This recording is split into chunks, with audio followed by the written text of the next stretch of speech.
Tuhan firman-Mu ajaib, kekal meski gunung menghilang. Tiada huruf yang gagal, tak terpatahkan sia-sia. Hidup seperti-Mu ya Allah, lebih dari emas. Aku bersaksi kitab-Mu, kitab yang suci. Mendengarkan firman-Mu, hibur hati yang luka. Terangilah langkahku kemanapun ku pergi. Biarkanlah firman-Mu berkuasa atasku. Ubahkanku, bebaskanku, ku mau menyenangkan-Mu. Tuhan firman-Mu ajaib, kekal meski dunia. Ubah dan bebaskan aku, mau menyenangkan-Mu.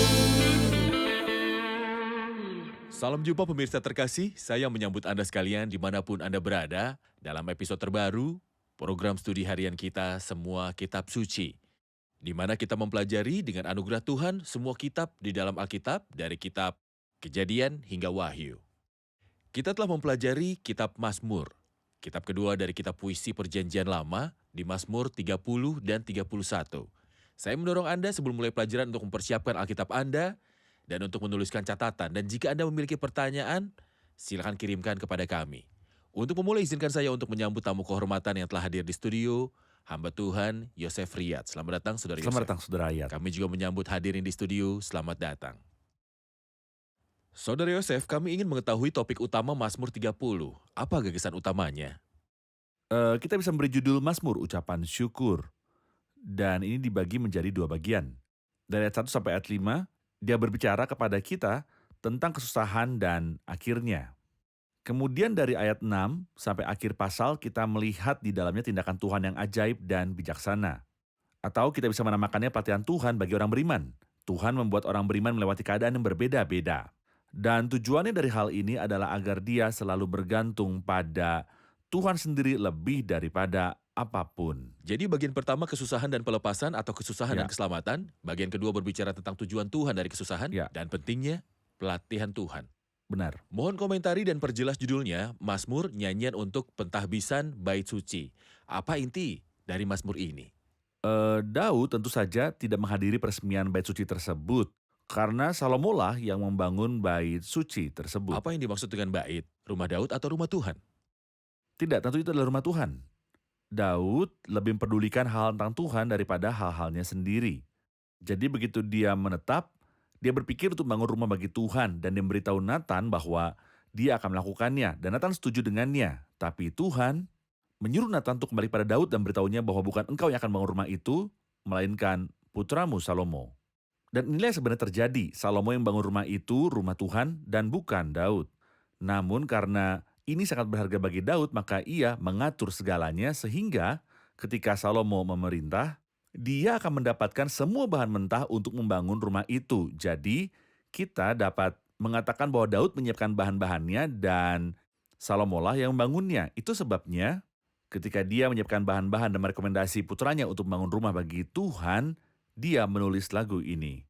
Dia bersukacita karena akhirnya akan ada rumah bagi Tuhan di bumi. Memang benar, Musa mendirikan kemah, tapi kemah itu bersifat tidak permanen.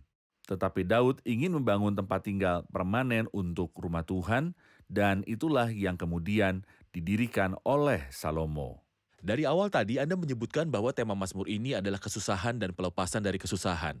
Dan tujuan Tuhan dari kesusahan yaitu mendidik orang-orang percaya. Lantas, apa hubungannya kesusahan dengan keselamatan dan pelatihan dengan peresmian bait suci? Faktanya ketika Daud menemukan tempat di mana rumah itu akan dibangun, ada kesusahan besar yang dia dan seluruh bangsa alami. Kisahnya kita baca di kitab Saut Tawarikh pasal yang ke-21 ketika murka Tuhan berkobar terhadap bangsa itu. Jadi dia mengizinkan setan untuk menghasut Daud, menghitung jumlah orang, tetapi Daud tidak memperhatikannya. Dia tidak menyadari bahwa ketika dia menghitung umat, dia harus mempersembahkan perak penebusan. Dia melanggar hukum. Dan tidak ada rasa puas diri ketika Anda melanggar hukum. Ada hukuman bagi yang melanggar hukum. Maka Gad sang nabi menawarkan 3 pilihan kepada Daud dan dia memberitahunya 3 bulan perang. 3 tahun kelaparan atau 3 bulan untuk dihancurkan oleh musuhmu dan mereka menyusulmu, atau 3 hari wabah. Dan Daud sungguh adalah orang yang berkenan di hati Tuhan. Maka dia mengucapkan kalimat yang sangat luar biasa. Biarlah kiranya aku jatuh ke dalam tangan Tuhan, sebab sangat besar kasih-Nya, tapi janganlah aku jatuh ke dalam tangan manusia. Inilah keadaan ketika rumah itu dibangun, karena setelah itu ketika pedang pemusnah mulai membunuh orang-orang, Tuhan merasa kasihan dan mengalah dan berkata kepada malaikat, cukuplah itu. Dia juga memimpin Daud untuk mempersembahkan korban di tempat pengirikan Ornan orang Yebus. Jadi Daud menempatkan tempat di mana kasih karunia itu ditunjukkan, yaitu tempat di mana rumah Tuhan akan dibangun. Berdasarkan latar belakang kesusahan tersebut, dibangunlah rumah Tuhan. Baik, saya akan membaca beberapa ayat, kemudian kita akan rehat dan kembali untuk menjawab pertanyaan hadirin.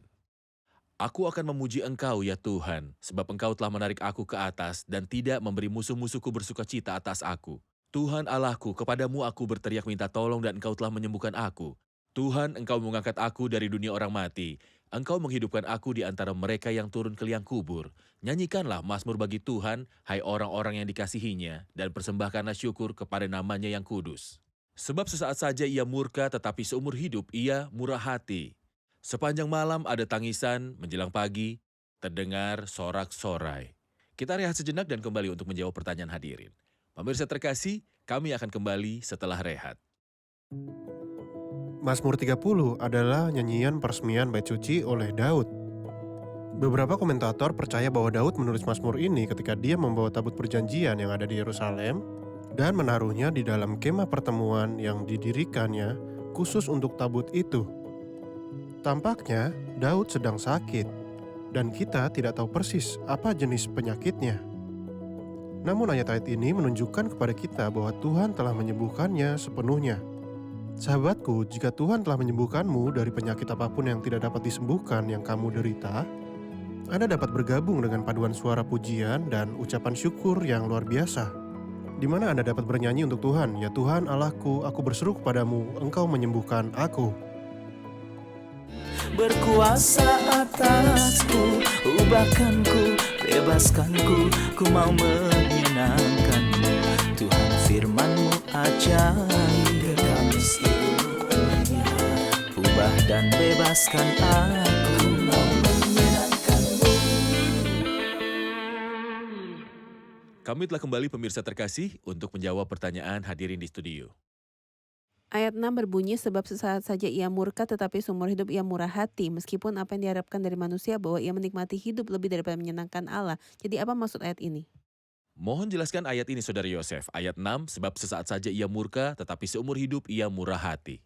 Aspek nubuatan dari Mazmur ini sudah jelas dan juga dalam Mazmur-Mazmur lainnya. Namun, sekarang saya tidak akan bicara tentang dimensi kenabian saja, tapi secara umum.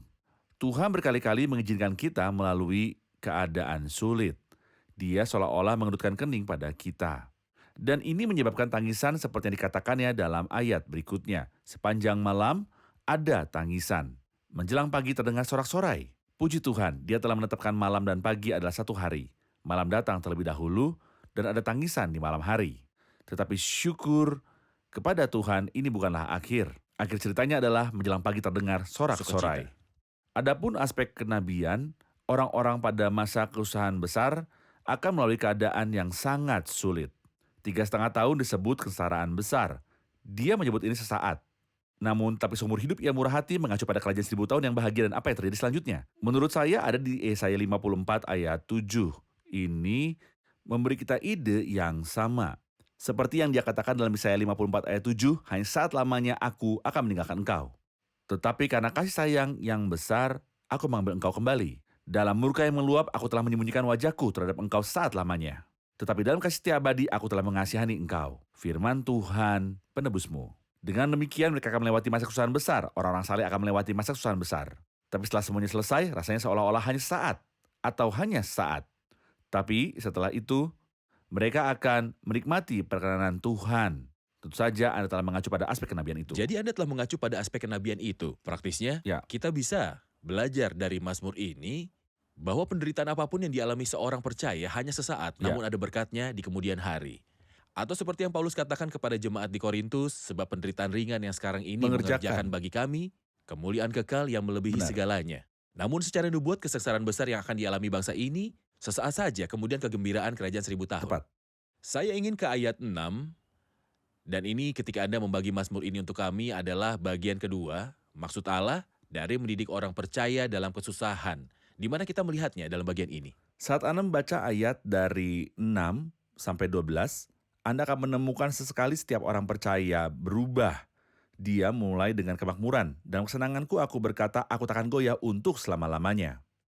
Tuhan, oleh karena Engkau berkenan, Engkau telah menempatkan aku di atas gunung yang kokoh. Jadi di sini, dia berada dalam situasi yang sangat baik dan Tepat. sempurna. Segera setelah ini, ketika Engkau menyembunyikan wajahmu, aku terkejut. Dia berpindah dengan cepat dari satu hal ke hal yang sebaliknya. Iya. Kepadamu ya Tuhan aku berseru dan kepada Tuhanku aku mohon. Apakah untungnya kalau darahku tertumpah, kalau aku turun ke dalam lubang kubur? Dengarlah Tuhan dan kasihanilah aku. Hasilnya adalah ayat 11. Aku yang meratap telah kau ubah menjadi orang yang menari-nari, kain kabungku telah kau buka. Pinggangku kau ikat dengan sukacita supaya jiwaku menyanyikan mazmur bagimu. Dan jangan berdiam diri. Maka ada keadaan yang menyenangkan, tapi keadaan itu berubah menjadi keadaan yang sulit dan kembali keadaan yang baik sebagai hasil dari doa. Hal ini mengingatkan kita pada elang dan apa yang dilakukannya terhadap anak-anaknya. Kita mempelajari hal ini dari alam dan dari Alkitab, Ulangan 32 ayat 11. Berbicara kepada kita tentang apa yang dilakukan Raja Wali. Laksana Raja Wali menggoyang bangkitkan isi sarangnya. Melayang-layang di atas anak-anaknya. Mengembangkan sayapnya, menampung seekor dan mendukungnya di atas kepaknya. Untuk mengajari anak-anaknya terbang. Demikianlah Tuhan sendiri menuntun dia. Dan tidak ada Allah asing menyertai dia. Anda ingin mengatakan bahwa kadang-kadang Tuhan sedang membawa orang-orang beriman ke dalam kegelisahan. Ya. Karena pikiran mereka punya kekuatan dan bergantung pada diri sendiri. Sehingga seolah-olah dia Tepat. menggoncangkan mereka agar mereka melekat pada Tuhan. Benar. Inilah yang terlihat di sini, mereka mengira ada kemakmuran dan kestabilan Ya. bagaikan gunung. Tetapi Tuhan mengizinkan kegaduhan itu terjadi pada mereka supaya mereka berlari pada Tuhan. Tepat. Maka tema perlindungan adalah Tuhan, nama Tuhan adalah menara yang kuat. Saya suka Mazmur ini dimulai dengan aku memuji Engkau ya Tuhan. Dan diakhiri dengan supaya jiwaku menyanyikan Mazmur bagimu. Dan jangan Dan berdiam jangan diri. berdiam diri. Di antara lagu itu ada tentang kegundahan, tetapi di akhir Ya. juga ada nyanyian. Apa pendapat Anda tentang pekerjaan Tuhan? Cara Tuhan memperlakukan kita akan menuntun kita pada sebuah nyanyian. Saya ingat sebuah lagu yang sangat bagus yang disebutkan dalam kitab Wahyu. Pasal 15 ketika dia menceritakan kepada kita tentang orang-orang yang memperoleh kemenangan. Mereka yang memiliki kemenangan yang dibunuh binatang dan nabi palsu, tapi dia menyebut mereka di sini sebagai orang-orang yang mempunyai kemenangan. Dan aku melihat sesuatu bagaikan lautan kaca bercampur api. Dan di tepi lautan kaca itu berdiri orang-orang yang telah mengalahkan binatang itu dan patungnya dan bilangan namanya. Dan mereka menyanyikan nyanyian Musa. Besar dan ajaib segala pekerjaanmu, ya Tuhan Allah. Yang maha kuasa, adil dan benar segala jalanmu, ya Raja segala bangsa. Mereka melewati masa-masa yang sulit yaitu kesusahan besar. Mereka masuk ke dalam lautan kaca bercampur api kesengsaraan. Tetapi setelah semuanya selesai, mereka mengatakan betapa agung dan menakjubkan jalan-jalanmu ya Tuhan, pekerjaan keajaiban-keajaibanmu. Seseorang menemukan kehebatan jalan Tuhan bukan dalam keadaan yang mudah, tapi dalam keadaan sulit. Karena kehidupan Yakub penuh dengan kesengsaraan. Tetapi dia bisa berkata di akhir hidupnya, Allah yang telah menjadi gembalaku selama hidupku sampai sekarang dan sebagai malaikat yang telah melepaskan aku dari segala bahaya. Kami ingin selalu menghibur pemirsa terkasih yang sedang menderita saat ini. Bahwa di tengah keadaan sulit, ada malam dan ada pagi. Ada pagi yang harus datang dan ada sukacita. Ya. Sepanjang malam ada tangisan, menjelang pagi terdengar sorak-sorai. Hal ini membawa saya ke Mazmur 31. Sebelum kita mulai punya ide tentang hal ini, mohon berikan gambaran tentang tema dan pembagiannya jika memungkinkan. Kita dapat mengatakan tentang Mazmur ini bahwa Mazmur ini berbicara tentang pembebasan dari musuh. Makanya ada kata yang diulang-ulang sebanyak 3 kali atau 4 kali. Lihat misalnya di ayat 1. Padamu Tuhan aku Saya menaruh berlindung. kepercayaan saya. Sekali lagi di ayat 6. Engkau membebaskan aku, ya Tuhan. Ketiga kalinya dalam ayat yang ke-14. Tetapi bagiku aku percaya kepadamu, ya Tuhan. Kemudian muncul ayat 19. Alangkah limpahnya kebaikanmu yang telah kau simpan bagi orang yang takut akan engkau, yang telah kau lakukan bagi orang yang berlindung padamu di hadapan manusia. Seseorang berkata, orang beriman tidak dijanjikan kehidupan tanpa cobaan. Tapi dia bukannya tanpa Tuhan di tengah pencobaan. Jadi apakah ada rasa sakit dalam hidup kita? Ya. Tapi di manakah Tuhan di tengah kesakitan? Dia bersama kita. Sebaliknya, ketika kita berada di tengah pencobaan dan api pencobaan, maka Tuhan lebih dekat dengan kita. Dan kita dapat melihat dia. Persis seperti dia bersama 3 sahabat yang tungku api yang menyala-nyala. ketika dia berjalan bersama mereka yang keempat itu rupanya seperti anak dewa. Yang luar biasa Saudara Yosef adalah semua mazmur yang kita pelajari sampai sekarang yang menyebutkan tentang kesusahan, pada akhirnya mengacu pada keselamatan dan pertolongan. Benar. Dan ini menegaskan bahwa tidak ada kesengsaraan yang Tuhan izinkan untuk kita lalui kecuali ada jalan keluar. Saya belum pernah melihat dan tidak dapat mengingat kesengsaraan yang tidak berakhir. Benar. Saya akan membaca beberapa ayat, kemudian kita akan rehat dan kembali untuk menjawab pertanyaan. Mazmur pasal 31 untuk pemimpin biduan, Mazmur Daud. Padamu Tuhan aku berlindung, janganlah sekali-kali aku mendapat malu. Luputkanlah aku oleh karena keadilan-Mu, sendengkanlah telingamu kepadaku, bersegeralah melepas aku. Jadilah bagiku gunung batu tempat perlindungan, kubu pertahanan untuk menyelamatkan aku. Sebab Engkau bukit batuku dan pertahananku, dan oleh karena namamu Engkau akan menuntun dan membimbing aku. Engkau akan mengeluarkan aku dari jaring yang dipasang orang terhadap aku, sebab Engkaulah tempat perlindunganku. Ke dalam tangan-Mu lah kuserahkan nyawaku. Engkau membebaskan aku, ya Tuhan Allah yang setia. Engkau benci kepada orang-orang yang memuja berhala yang sia-sia. Tetapi aku percaya kepada Tuhan.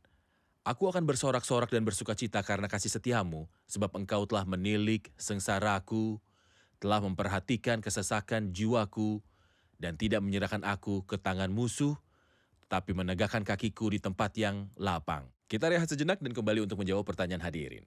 Pemirsa terkasih, kami akan kembali setelah rehat. Bebaskanku, ku mau menyenangkanmu. Tuhan firman-Mu ajaib, kekal seluruhnya. Ubah dan bebaskan aku, mau menyenangkanmu. Kami telah kembali pemirsa terkasih untuk menjawab pertanyaan hadirin di studio. Kami memahami dari Saudara Yosef yang dibicarakan dalam Mazmur 31, pembebasan dari musuh. Kami ingin tahu siapa pembicaranya dan siapakah musuh orang-orang percaya. Bagaimana dia dapat dibebaskan? Oke, siapakah pembicara dalam Mazmur ini dan siapa musuhnya Saudara Yosef? Kita telah memahami sebelumnya saudara ayat bahwa Mazmur memiliki 3 penerapan secara historis, secara praktis, dan profetik. Adapun dimensi sejarah, Daud, penulis Mazmur ini apakah dia punya musuh? Ya, dia punya banyak musuh. Dan kita sebelumnya merenungkan Mazmur 18 pada hari Tuhan melepaskan Daud dari tangan semua musuhnya. Dia punya banyak musuh. Bagi kita, jika kita menerapkan Mazmur ini pada diri kita akan mengatakan bahwa kita tidak mempunyai musuh manusia. Tapi kita punya dosa, setan, dan dunia. Semua ini adalah musuh kita. Setan dan dunia telah melawan kita. Adapun dimensi Nabi mengenai Kristus, kematian, penghakiman, dan kuburan adalah musuh-musuhnya dan Kristus menang atas kematian dan atas setan ketika Tuhan membangkitkan dia dari kematian. Jika kita mempertimbangkannya sehubungan dengan sisa umat yang saleh, mereka adalah nabi palsu dan binatang. Dan semua orang yang mengikuti nabi palsu itu semuanya adalah musuh. Saya ingin mengatakan bahwa tidak ada orang yang saleh, yang tidak mempunyai musuh dalam satu atau lain cara. Tapi syukur pada Tuhan karena Tuhan beserta kita. Itulah sebabnya seperti yang kita bahas sebelumnya 3 atau 4 kali, dia berkata, semua orang yang menantikan engkau, aku percaya pada Tuhan. Jika kita mengatakan bahwa ada referensi kepada Kristus dan musuh, seperti misalnya ada menyebut setan karena kesusahan di kayu salib dan kebangkitan, ketika dia berkata di sini dalam ayat 5, engkau akan mengeluarkan aku dari jaring yang dipasang orang terhadap aku. Sebab engkaulah tempat perlindunganku, ke dalam tanganmu lah kuserahkan nyawa aku. Bisakah kita katakan bahwa ini juru bicara Tuhan ada di kayu salib? Ya, Namun ayat selanjutnya, engkau membebaskan aku ya Tuhan Allah yang setia. Apakah ayat ini memberitahu kita tentang mengutip Alkitab dan menerapkannya kepada Tuhan? ajaibnya Alkitab dan ajaibnya guru kita karena dia tahu kapan harus berhenti mengutip. Dan ini bukan pertama kalinya. Tetapi dalam Lukas 4 ayat 18 ketika dia berikan kitab Yesaya, dia mengutip sebuah ayat tapi berhenti sebelum ayat itu berakhir. Ketika dia bersabda untuk memberitakan tahun rahmat Tuhan, sisa ayat tersebut adalah dan hari pembalasan Allah kita. Kristus tidak membacanya, tapi dia menutup kitab itu dan mengembalikan pada petugas dan duduk. Ketika dia disalib, Kristus berkata kepada Bapa, "Ya Bapa, ke dalam tanganmu kuserahkan nyawaku." Tapi dia tidak mengucapkan sisa ayat itu. Luar biasa. Keagungan Kristus adalah dia tahu kapan harus berhenti sejenak. Mengapa dia tidak berkata, "Engkau bebaskan aku, ya Tuhan"?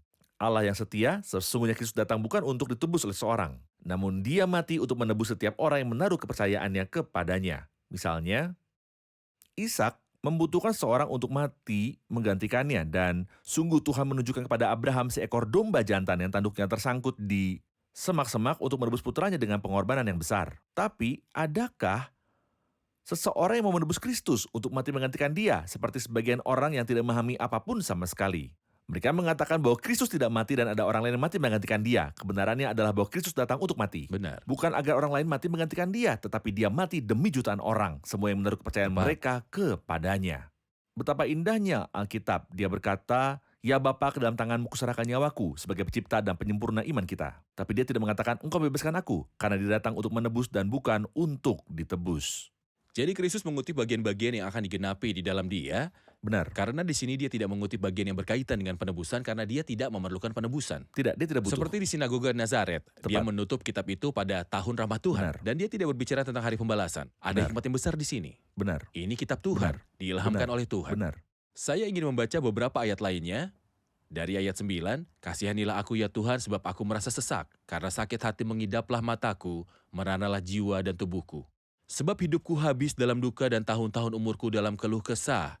Kekuatanku merosot karena sengsaraku, dan tulang-tulangku menjadi lemah. Di hadapan semua lawanku aku tercela, menakutkan bagi tetangga-tetanggaku, dan menjadi kekejutan bagi kenalan-kenalanku. Mereka yang melihat aku di jalan, lari daripada aku. Aku telah hilang dari ingatan seperti orang mati, telah menjadi seperti barang yang pecah. Sebab aku mendengar banyak orang berbisik-bisik. Ada kegentaran dari segala pihak. Ada kegentaran dari segala pihak. Mereka bermaksud mencabut nyawaku." Ungkapan yang sangat sulit tentang rasa sakit seperti yang mereka gambarkan. Entah ini mengenai sisa umat saleh atau tentang Kristus di kayu salib.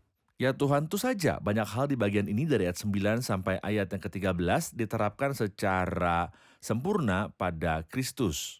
Namun kita harus menyadari dan mengatakan bahwa Kristus di sini menderita sebagai wakil orang-orang berdosa. Adapun Daud, dia menuai buah dari benih yang dia tanam. Dia layak mendapatkannya. Dia layak mendapatkannya. Dan sebenarnya bagi kita sendiri, seringkali kita sendirilah yang mendatangkan masalah bagi diri kita sendiri. Seseorang berkata bahwa Tuhan tidak memiliki seorang putra tanpa penderitaan. Dia hanya punya satu anak yang tidak berdosa, tapi dia tidak memiliki seorang pun yang tidak menderita. Benar, benar. Jadi dia yang tidak berdosa sama sekali, yaitu Kristus, adalah yang paling banyak menderita. Benar. Itu sebabnya di sini penderitaan yang Kristus derita adalah karena dia adalah wakil orang-orang berdosa. Sisa umat saleh pantas menerima penderitaan ini. Karena mereka sendiri yang menanggung akibatnya karena menolak Kristus. Dan sampai Kristus datang kembali, mereka akan melewati kesengsaraan besar. Benar. Bahasa dari ayat 20 telah berubah.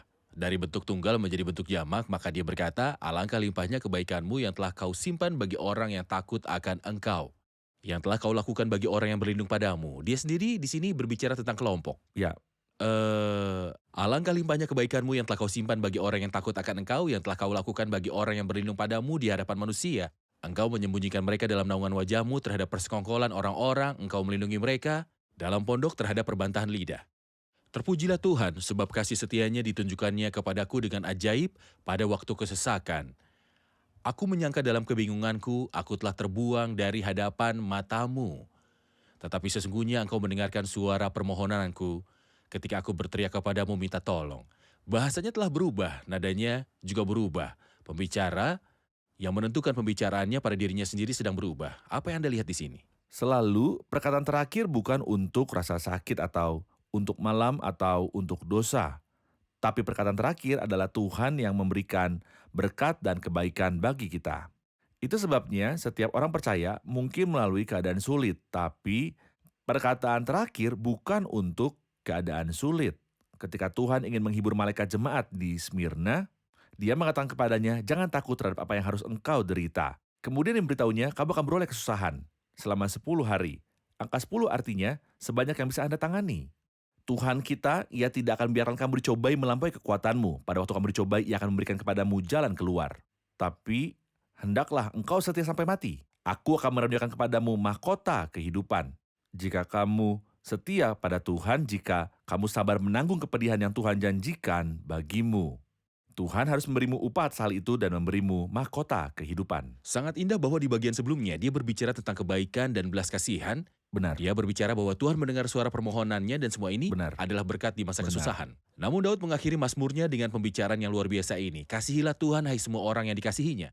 Kuatkanlah dan teguhkanlah hatimu, hai semua orang yang berharap kepada Tuhan. Bagaimana pekerjaan Tuhan menuntun kita untuk mengasihi Tuhan, berdiri teguh dan bersabar untuk dikuatkan?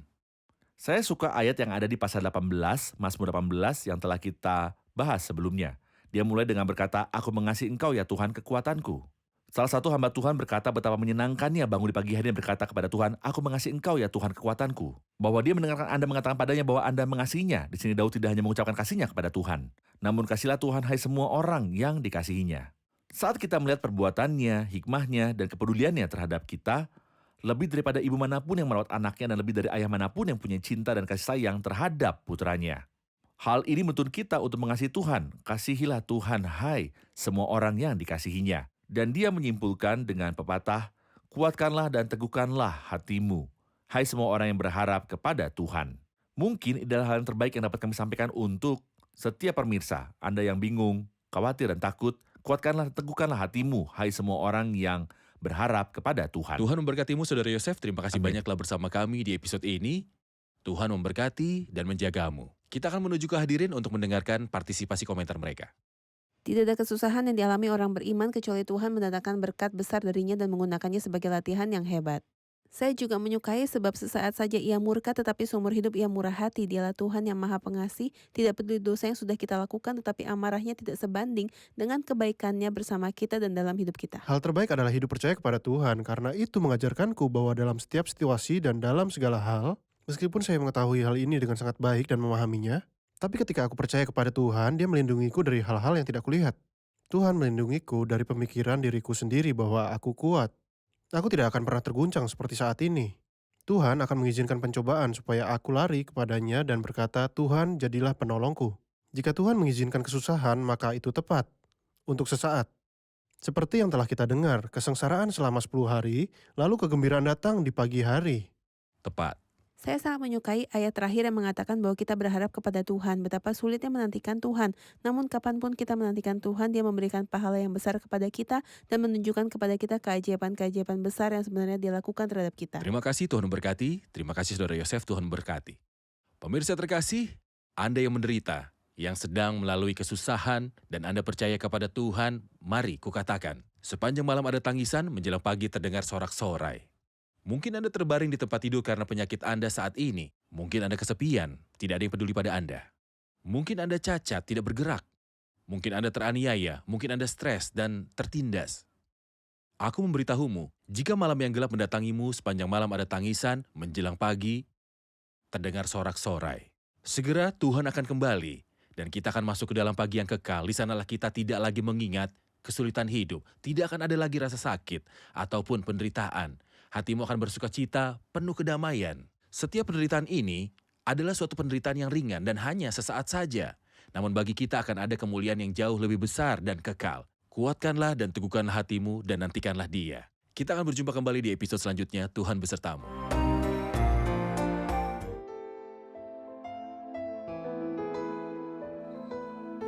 Tuhan firman-Mu ajaib, kekal meski gunung menghilang.